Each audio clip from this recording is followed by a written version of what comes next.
Last year, White Day was coming up, and I stopped by a convenience store to get some sweets for my friends. However, the store did not seem like a place that I used to know before. It was a weird experience because the store actually seemed like a big teddy bear house. It was not a real teddy bear house, of course, but all of the show windows and main stalls were literally stacked with bears. Fortunately, I could find some of the candies that I was originally looking for, but unfortunately though, they were all bundled up with bears.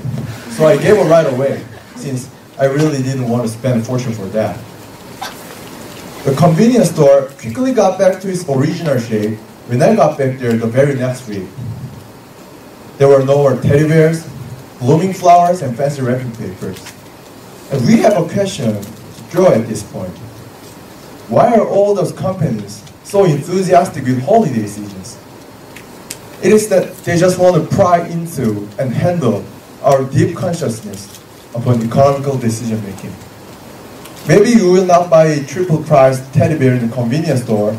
Still, you may pay for a longer smartphone warranty, even if there is a lower possibility of breaking down, and you may buy 2 bottles of drink in order to get one on the house when you need only a bottle.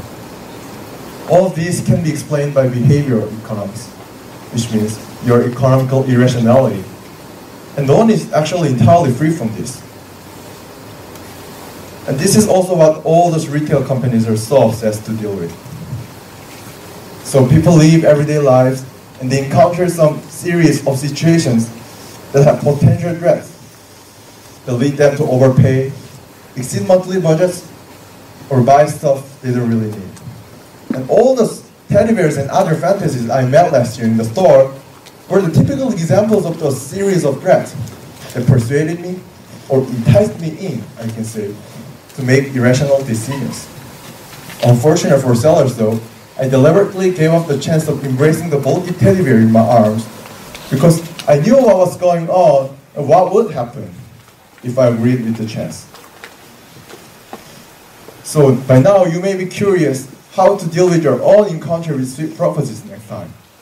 Here are some conscious methods you may follow. First, decide your demands precisely. This really sounds obvious, I know, but to avoid half-obvious tricks, following obvious principles sometimes help.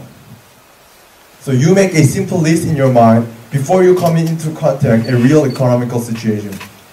Here, many consumers usually write down the exact cost of the product, but when the cost is higher than you expected, it will lead them to overpay. Instead, what I suggest is to write down a maximum cost you may afford to pay for. In this case, even if the cost is higher than you expected, it is still not overpaying, unless the cost is higher than what you wrote down. It can be applied on your list of shopping items, monthly budgets, or more official ones like terms of contracts. In my case, what I really hope to carry out from my economical behavior is what I can do to make rational decisions. Second, when you're really in the situation, you may consider a substitute goods. Here, a substitute goods means that if the demand of one thing goes up, the demand of one thing goes down instead. Let me give you an example for this. If the price of the pen goes up, the demand will fall, and the demand of the pencil will go up instead. In this case, we can call the pen and the pencil substitute goods. It can be a same item with lower prices or other items with the exact same value with lower prices.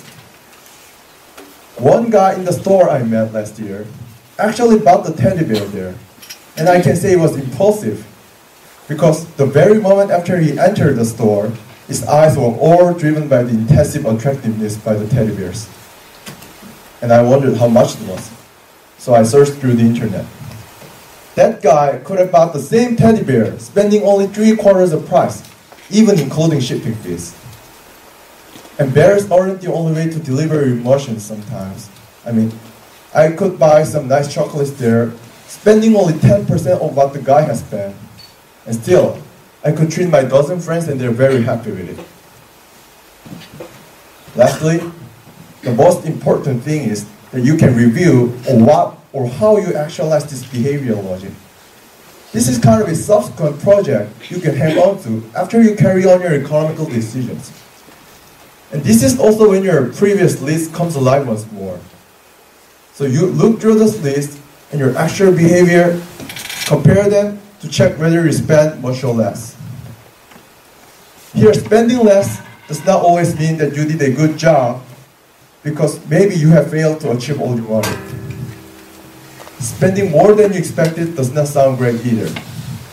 So now you know that the ideal thing is to spend exactly what you have planned, or to the extent that your wallet allows. You can go through these rules, and now you're going through a totally new world. You will have lower possibility of overspending, and at the same time, more possibility of sticking to your budget plans next week. And whatever the upcoming event can be.